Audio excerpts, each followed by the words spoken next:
சென்னை கடற்கரையிலிருந்து ஆவடி சென்ற புறநகர் மின்சார ரயில் ராயபுரம் அருகே தடம் புரண்டது. பாதிக்கப்பட்ட பெட்டியை சரி செய்யும் பணி 2 மணி நேரமாக நீடிப்பதாக கூறுகிறார் நமது செய்தியாளர் மணிவர்மன். இந்த சரி செய்யும் பணிகள் எவ்வளவு நேரமா நடக்குது? 2 மணி நேரமா நடக்குதா சொல்றாங்க.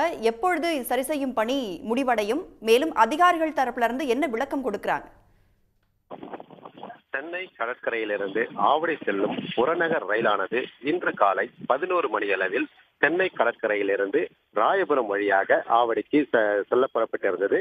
இந்நிலையில் புறப்பட்ட சற்று நேரத்திற்கெல்லாம் சென்னை கடற்கரை மற்றும் ராயபுரம் ரயில் நிலையம் இடைப்பட்ட பகுதியில் திடீரென்று சக்கரம் ஒன்று தளப்புறதுள்ளது.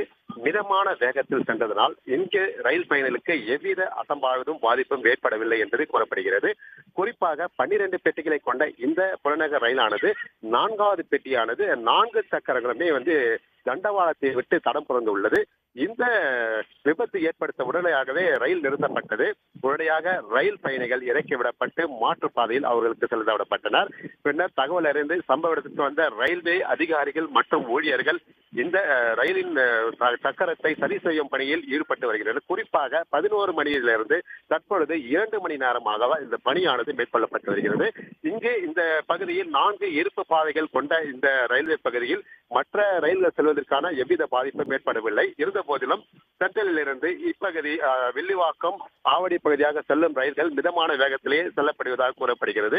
இருந்தாலும் தற்பொழுது இந்த தடம் புரண்ட ரயிலின் சக்கரமானதை சரி செய்யும் பணியில் ஊழியர்கள் வெளிப்பகுதியிலிருந்து ஏராளமான வரவேற்கப்பட்டுள்ளனர். குறிப்பாக கிரெயின்கள் மூலமாகவும் அதனை கட்டி ரயில்களை கட்டி மேலே தூக்கும் மூலமாக இப்ப பணிகளானது நடைபெற்று வருகிறது. இருந்தபோதிலும் இங்கு ஏராளமான ரயில்வே போலீசார் மற்றும் ரயில்வே அதிகாரிகள் இங்கே பாதுகாப்பு பணியில் ஈடுபட்டு வருகின்றனர். மற்ற ரயில் பயணிகள் யாரும் இங்கே பயணிகள் யாரும் இல்லாததால் ரயில் மட்டுமே நிறுத்தப்பட்டிருக்கிறது. இருந்த போதிலும் 2 மணி நேரமாக நீடித்து வரும் இந்த பணியானது இன்னும் 1 மணி நேரமாக இந்த ரயில் சேவையானது சீராகும் என்பது தெரியப்படுகிறது. ராயபுரம் அருகே ரயில் தடம் புரண்டு விபத்து ஏற்பட்டிருக்கிறது. சரி செய்யும் பணிகள் தற்போது தொடர்ந்து நடைபெற்றுக் கொண்டிருக்கின்றன. கூடுதல் விவரங்களை பகிர்ந்து கொண்டமைக்கு நன்றி மணிவர்மன். உடனுக்குடன் செய்திகளை தெரிந்து கொள்ள சன் நியூஸ் பெல் ஐகானை கிளிக் பண்ணுங்க.